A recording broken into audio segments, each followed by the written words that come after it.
The Courage to be Disliked by Ichiro Kishimi and Fumitake Koga is a philosophical self-help book inspired by Alfred Adler, one of the founding fathers of modern psychology.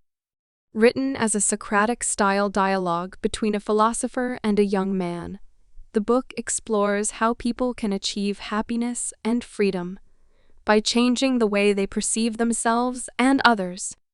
It challenges the reader to let go of past traumas, the need for approval, and the obsession with control, advocating instead for courage, and essentially the courage to be disliked. Chapter 1.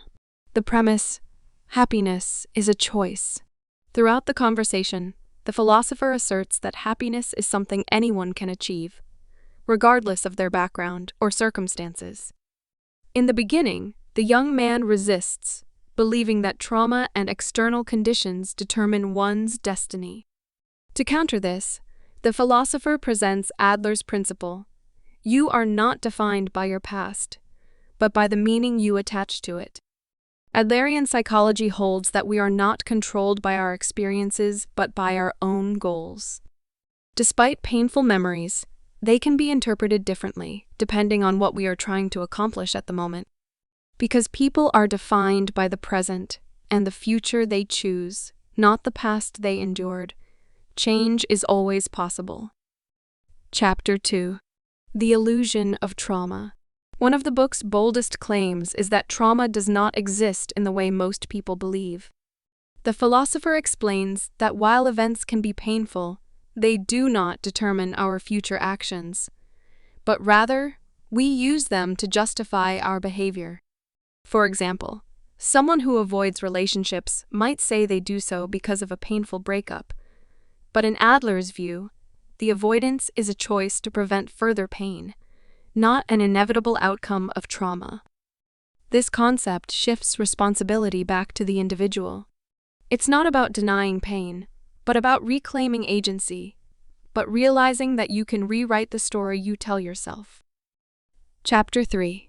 All problems are interpersonal problems. The philosopher explains that nearly all unhappiness stems from difficulties in relationships. Humans live in a community, and our sense of self is shaped by how we interact with others. Problems arise when we compare, compete, or seek recognition. Adlerian psychology introduces the concept of tasks of life and work, friendship, and love, which every person must face. When we try to control others or crave their validation, we overstep our own tasks and interfere in theirs. The solution is to separate tasks and understand where your responsibility ends and where another's begins. You can control your effort and attitude, but not others' reactions. Freedom, therefore, comes from focusing only on your own tasks. Chapter 4. The Desire for Recognition and the Trap of Approval. A major obstacle to happiness is the desire for recognition.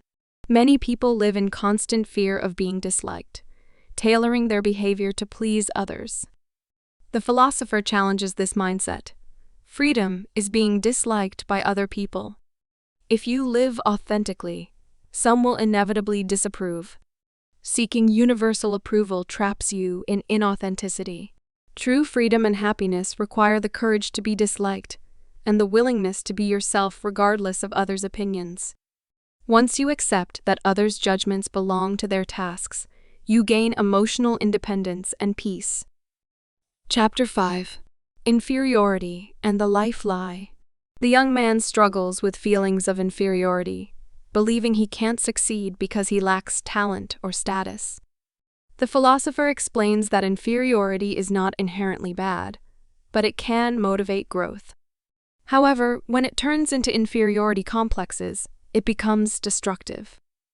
Adler called this avoidance a life lie, which is an excuse people create to avoid facing life's challenges.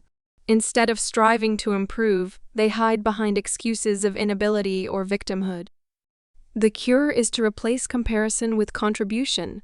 Focus on how you can serve others rather than proving yourself. Chapter 6. Community Feeling and Contribution. Happiness, according to Adler, comes from community feeling, and a sense of belonging and contribution. It's not about depending on others for approval, but about feeling connected through mutual respect and service. When you view others as allies rather than competitors, you build cooperation instead of conflict.